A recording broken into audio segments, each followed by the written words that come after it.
No, bolete, ¿y ahora cómo vamos a hacer? No hay dinero y yo estoy cansado de echarle agua al champú y a la salsa de tomate. Marcelo ya aprende.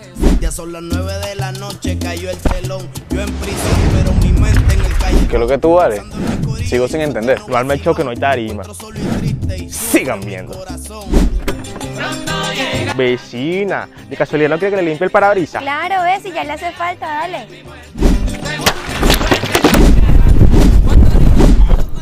Listo, mi amor, son $200. $200 por limpiar el parabrisas. ¿Tú me ves cara a mí de huevón o qué? Ya, Festa, no prendas una atmósfera por el gusto. Es que yo no cobro por lo que hago, yo cobro por lo que sé. Ajá, ¿y qué es lo que sabes? Bueno, yo sé que todas las noches te metes en la casa del pana del bloqueo, no sé qué tiene su familia.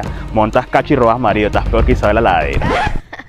¿Aceptas efectivo o pago móvil? Lo que sea, pero meter una botella de Dani. Consejo del boleto número 15.